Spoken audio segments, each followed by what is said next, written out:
Hello listeners, this is the seventh continuing video of Mahabharat audio series. This video is about Vidur. The chapter name itself is Vidur. So let's begin with the chapter 7, Vidur. The sage Mandavya, who had acquired strength of mind and knowledge of the scriptures, spent his days in penance and the practice of truth.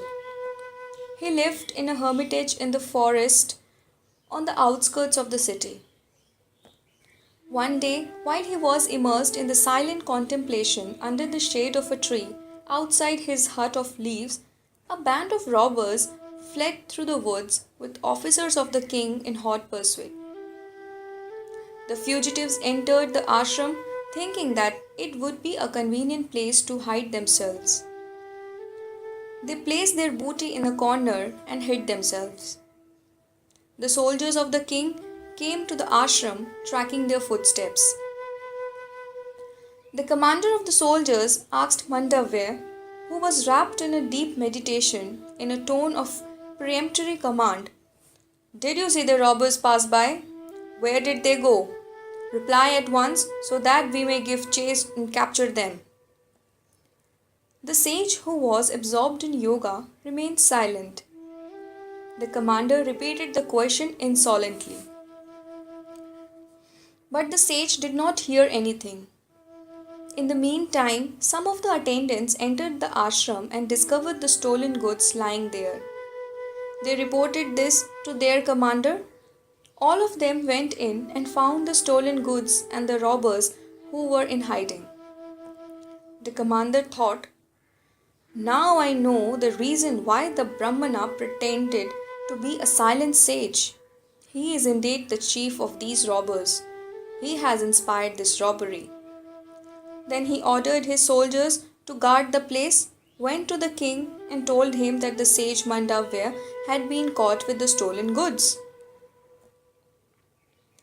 The king was very angry at the audacity of the chief of the robbers, who had put on the garb of the Brahmana sage, the better to deceive the world.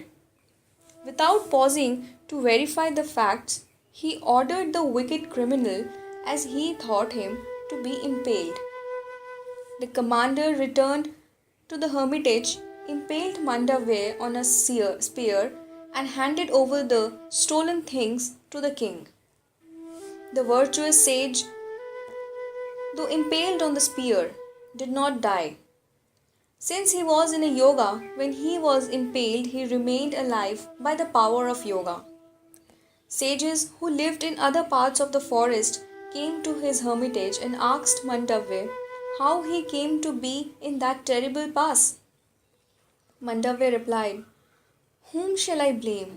The servants of the king who protect the world have inflicted this punishment." The king was surprised and frightened when he heard that the impaled sage was still alive and that he was surrounded by the other sages of the forest.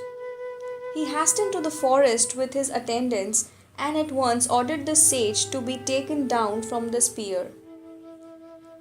Then he prostrated at his feet and prayed humbly to be forgiven for the offense unwittingly committed. Mandavya was not angry with the king. He went straight to Dharma, the divine dispenser of justice, who was seated on his throne, and asked him, "What crime have I committed to deserve this torture?"